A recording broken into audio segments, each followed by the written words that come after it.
ఓం గం గణపతయే నమః. ఓం శ్రీ గురుభ్యో నమః. ఓం శ్రీ సరస్వత్యై నమః. శ్రీ స్కాంద పురాణాంతర్గత కార్తీక మహాపురాణము 7వ రోజు పారాయణము. కన్యాదాన ఫలము. వశిష్ఠ ఉవాచ. రాజా, ఎంత చెప్పినా తరగని ఈ కార్తీక మహాత్మ్య పురాణములో కార్తీక మాసంలో చేయవలసిన ధర్మాల గురించి చెబుతాను. ఏకాగ్రచిత్తుడవై విను. తప్పనిసరిగా చేయవలసిన వానిని చేయకపోవడం వలన పాపాలను కలిగించేవి అయిన ఈ కార్తీక ధర్మాలన్నీ కూడా నా తండ్రి అయిన బ్రహ్మదేవుని ద్వారా నాకు బోధించబడ్డాయి. నీకిప్పుడు వాటిని వివరిస్తాను. జనకరాజేంద్ర, ఈ కార్తీక మాసంలో కన్యాదాన, ప్రాతఃస్నానములు, యోగ్యుడైన బ్రాహ్మణ బాలకునకు ఉపనయనము చేయించడము, విద్యాదాన, వస్త్రదాన, అన్నదానములు ఇవి చాలా ప్రధానమైనవి. ధనము చేత పేదవాడు, గుణము చేత యోగ్యుడు అయిన బ్రాహ్మణ కుమారునికి కార్తీక మాసంలో ఒడుగు చేయించి దక్షిణను సమర్పించడం వలన పూర్వజన్మ పాపాలు కూడా తొలగిపోతాయి. ఆ విధముగా తన ధనముతో ఉపనయనము చేయించబడిన వటువు చేసే గాయత్రీ జపము వల్ల దాత యొక్క పంచమహాపాతకాలు నశించిపోతాయి. 100 రావి చెట్లు నాటించినా, 100 తోటలను వేయించినా, 100 నూతులను, దిగుడు బావులను నిర్మించినా, 10,000 చెరువులను త్రవ్వించినా వచ్చే పుణ్యం ఎంతైతే ఉంటుందో అది పేద బ్రాహ్మణ బాలునికి ఉపనయనమును చేయించడం వలన కలిగే పుణ్యములో 16వ వంతు కూడా సమానము కాదు అను ముఖ్యమైన విషయమును గుర్తుంచుకో. మాఘ్యాం వైమాధవేమాసి చోత్తమం మౌంజిబంధనం కారయిష్యంతి తే రాజన్ దానం దత్వాతు కార్తీకే. కార్తీకములో ఉపనయన దానమును చేసి తదుపరిని వచ్చే మాఘములో కానీ వైశాఖములో కానీ ఉపనయనమును చేయించాలి. సాధువులు, శ్రోత్రియులు అయిన బ్రాహ్మణ బాలకులకు ఉపనయనము చేయించడం వలన అనంత పుణ్యం కలుగుతుందని ధర్మవేత్తలైన మునులందరూ కూడా చెప్పియున్నారు. అటువంటి ఉపనయనానికి కార్తీక మాసంలో సంకల్పమును చెప్పుకుని ఫలానా వారికి నేను నా ద్రవ్యముతో ఉపనయనమును చేయిస్తాను అని వాగ్దానము చేయడం వలన కలిగే సత్ఫలితాన్ని చెప్పడానికి స్వర్గలోక వాసులకు కూడా సాధ్యము కాదని తెలుసుకో. జనక నరపాల, ఇతరుల సొమ్ముతో చేసే తీర్థయాత్రలు, దేవ బ్రాహ్మణ సమారాధనలు వీని వలన కలిగే పుణ్యం ఆ ధనదాతలకే చెందుతోందన్న విషయం జగద్విదితమే కదా. కార్తీకములో తమ ధనముతో ఒక బ్రాహ్మణునికి ఉపనయనముతో పాటు వివాహమును కూడా చేయించడం వలన తత్పుణ్యము మరింతగా ఇనుమడిస్తుంది. కన్యాదానం తు కార్తిక్యాం యః కుర్యాద్భక్తితో నఘ స్వయం పాపైర్వినిర్ముక్తః పితॄణాం బ్రహ్మణః పదం. కార్తీకములో కన్యాదానం ఆచరించినవాడు స్వయంగా వాడు తరించడమే కాక వాని పితరులందరికీ కూడా బ్రహ్మలోక ప్రాప్తిని కలిగించినవాడవుతాడు. ఇందుకు నిదర్శనంగా ఒక ఇతిహాసమును చెబుతాను విను. సువీరోపాఖ్యానము. ద్వాపర యుగంలో వంగదేశాన దుర్మార్గుడైన సువీరుడనే రాజు ఉండేవాడు. లేడి కన్నుల వంటి సోగ కన్నులు గల సుందరాంగి ఒకర్తే అతనికి భార్యగా ఉండేది.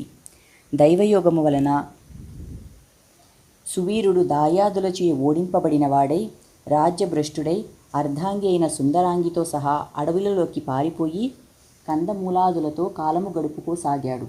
ఇలా ఉండగా అతని భార్య గర్భవతి అయ్యింది. రాజు నర్మదా తీరములో పర్ణశాలను నిర్మించాడు. ఆ పర్ణశాలలోనే అతని రాణి ఒక చక్కటి కుమార్తెను ప్రసవించింది. సర్వ సంపదలు శత్రువుల పాలైపోవడం, తాను అడవుల పాలవడం, కందమూలాలతో బ్రతుకుతున్న ఈ రోజుల్లో కడుపు పండి సంతానం కలగడం, పోషణకు చిల్లి గవ్వైనా లేని దరిద్రము, వీటన్నిటినీ పదే పదే తలుచుకుంటూ తన పురాకృత కర్మలన్నీ నిందించుకుంటూ అతి కష్టం మీద ఆ ఆడకూతురిని పెంచుకోసాగారు సువీర దంపతులు. కాలగమనంలో సువీరుడి కూతురు చక్కగా ఎదిగి నిజరూప లావణ్య సౌందర్యాదులతో చూసేవారికి నేత్రానందకారిణిగా పరిణమించింది. 8 ఏండ్ల ప్రాయంలోనే ఎంతో మనోహరంగా ఉన్న ఆమెని చూసి మోహితుడైన ఒక మునికుమారుడు ఆ బాలికను తనకిచ్చి పెళ్లి చేయవలసిందిగా సువీరుని కోరాడు. అందుకా రాజు, ఋషిపుత్ర, ప్రస్తుతము నేను ఘోర దరిద్రముతో ఉన్నాను కనుక నేను కోరినంత ధనాన్ని నువ్వు కన్యాశుల్కముగా సమర్పించగలిగితే నీ కోరిక తీరుస్తాను అన్నాడు. ఆ పిల్ల మీది మక్కువ మానుకోలేని మునిబాలకుడు, రాజా, నేను కేవలము మునికుమారుడిని అయిన కారణముగా నీవడిగినంత ధనమును తత్క్షణమే ఇవ్వలేను. తపస్సు చేత తద్వారా ధనమును సంపాదించి తెచ్చి ఇస్తాను. అంతవరకు ఈ బాలికను నా నిమిత్తమై భద్రపరిచి ఉంచు అని చెప్పాడు. అందుకు సువీరుడు అంగీకరించడంతో ఆ నర్మదా నదీ తీరములోనే తపోనిష్ఠుడై తత్ఫలితముగా అనూహ్య ధనరాశిని సాధించి దానిని తెచ్చి సువీరునికి ఇచ్చాడు.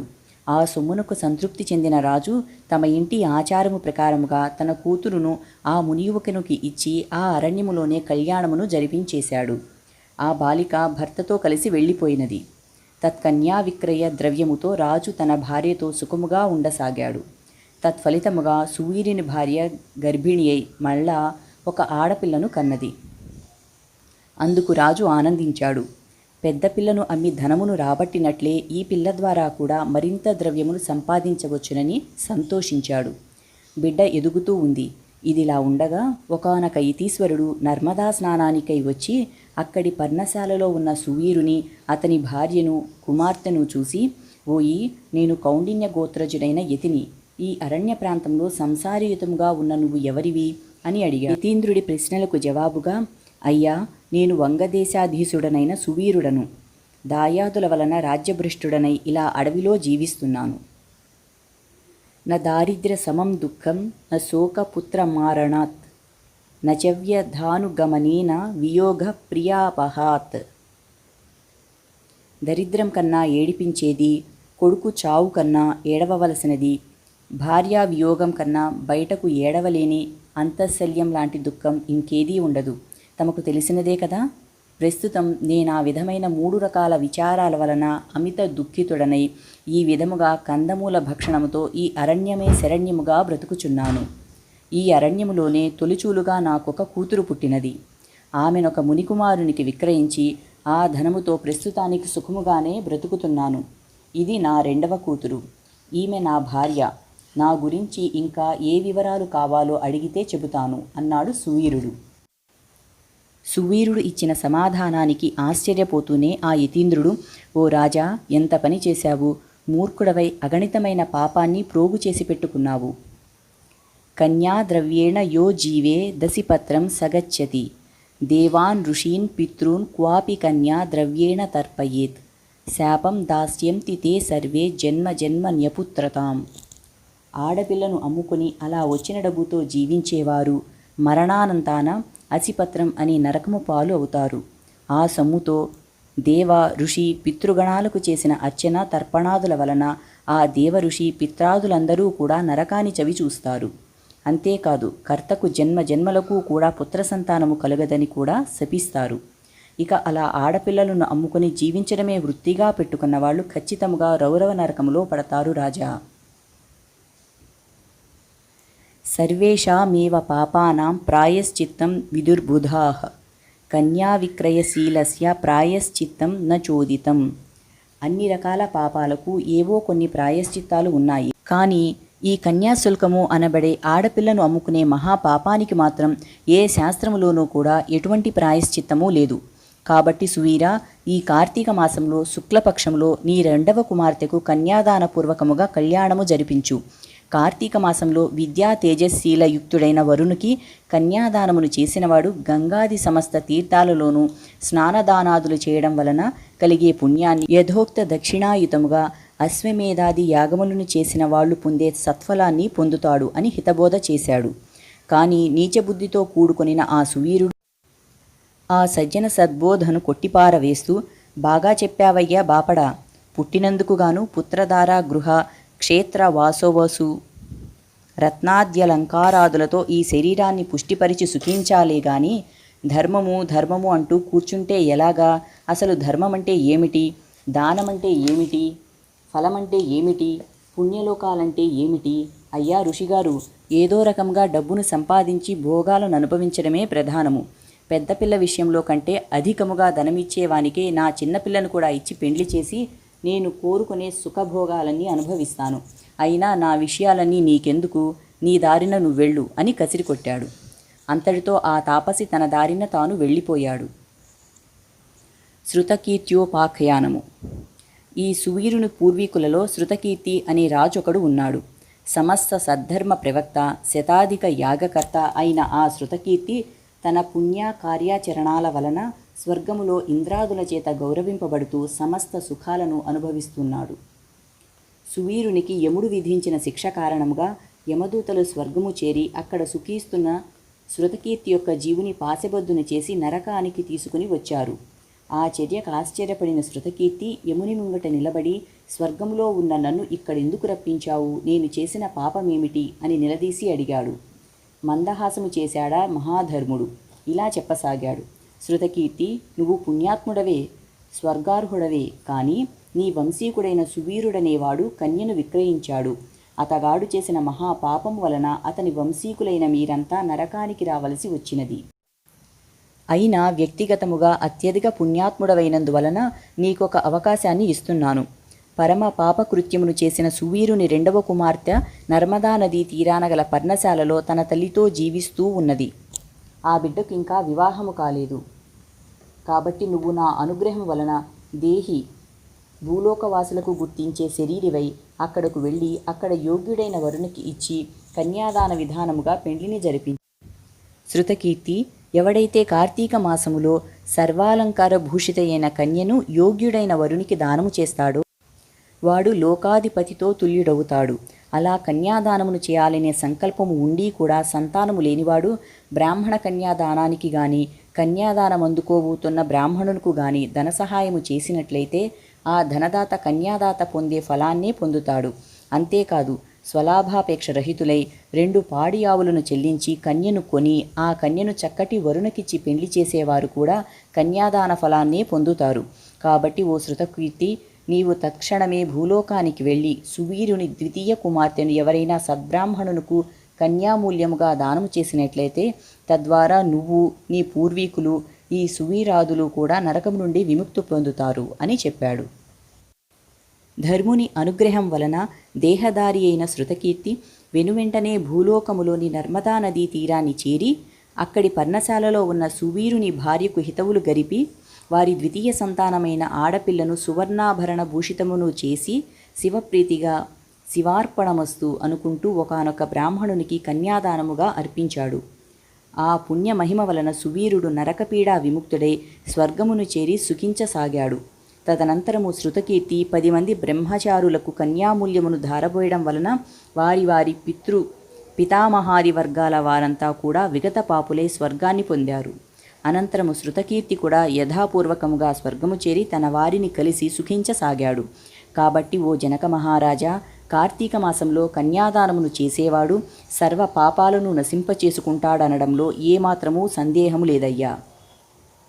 కన్యామూల్యాన్ని చెల్లించలేని వారు వివాహార్థము మాట సహాయమును చేసినప్పటికీ కూడా అమితమైన పుణ్యాన్ని పొందుతారు రాజా. ఎవరైతే కార్తీక మాసంలో యథావిధిగా కార్తీక వ్రతాన్ని ఆచరిస్తారో వాళ్ళు స్వర్గాన్ని, ఆచరించని వాళ్ళు నరకాన్ని పొందుతారనడంలో ఏమాత్రమూ సందేహము లేదని గుర్తించు. 13వ సమాప్తః 13వ అధ్యాయం సమాప్తము. 14వ అధ్యాయము. వశిష్ఠుడు చెబుతున్నాడు.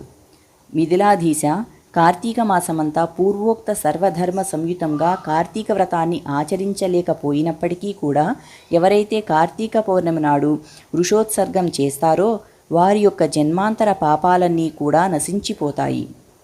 వృషోత్సర్గము. జనక మహీపాల, ఆవు యొక్క కోడెదూడను అచ్చుబోసి ఆబోతుగా స్వేచ్ఛగా వదలడాన్ని వృషోత్సర్గము అంటారు. ఈ మానవలోకంలో ఏ ఇతర కర్మాచరణాల వలన కూడా అసాధ్యమైన పుణ్యాన్ని ప్రసాదించే ఈ కార్తీక వ్రతములో భాగముగానే కార్తీక పౌర్ణమి నాడు పితృదేవతా ప్రీత్యర్థ్యం ఒక కోడె ఆవు దూడను అచ్చుబోసి ఆబోతుగా స్వేచ్ఛగా వదలాలి. అలా చేయడం వలన గయాక్షేత్రంలో పితరులకు 1,000,000 సార్లు శ్రాద్ధాన్ని నిర్వహించిన పుణ్యము కలుగుతుంది.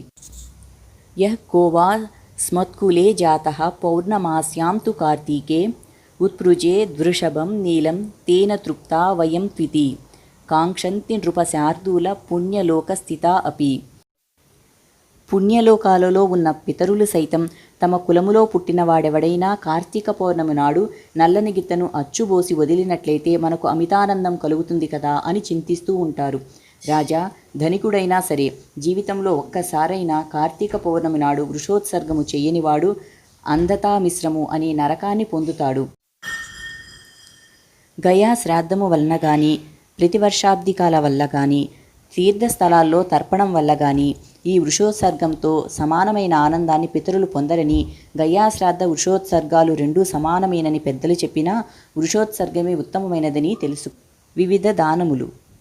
ఇక కార్తీక మాసంలో పండ్లను దానము చేసేవాడు దేవర్షి పితృణాలు మూడింటి నుంచి కూడా విముక్తుడైపోతాడు. దక్షిణాయుతంగా ధాత్రి ఉసిరిక ఫలాన్ని దానమిచ్చేవాడు సార్వభౌముడవుతాడు. కార్తీక పౌర్ణమి నాడు దీపదాన త్రికరణ కృత పాపాలని నశించి పరమపదాన్ని చెందుతారు.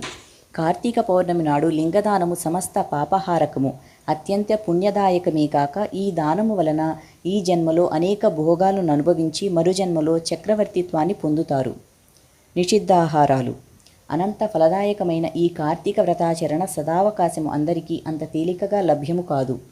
అత్యంతోత్కృష్టమైన ఈ కార్తీక మాసములో ఇతరుల అన్నమును పితృశేషమును తినకూడనివి తినడము, శ్రాద్ధములకు భోక్తగా వెళ్ళడము, నువ్వులను దానము పట్టడము అని 5 మానివేయాలి. ఈ నెలలో సంఘాన్నము, శూద్రాన్నము, దేవార్చకాన్నము, అపరిశుద్ధాన్నము, త్యక్తకర్ముని అన్నము, విధవా అన్నము అనేవి తినకూడదు. కార్తీక పౌర్ణిమ అమావాస్యలలోనూ, పితృదివసము నాడు, ఆదివారం నాడు, సూర్యచంద్రగ్రహణ దినాలలోనూ, వ్యతిపాత వైద్యుత్యాది నిషిద్ధ దినాలలోనూ రాత్రి భోజనము నిషిద్ధము. ఈ నెలలో వచ్చే ఏకాదశి నాడు రాత్రింబవళ్ళు 2 పూటలా కూడా భోజనము చేయకూడదు. ఇటువంటి రోజులలో ఛాయానక్తము అనగా తమ నీడ శరీరపు కొలతలకు 2 పడినప్పుడు భుజించుట ఉత్తమమని మహర్షులు చెప్పారు.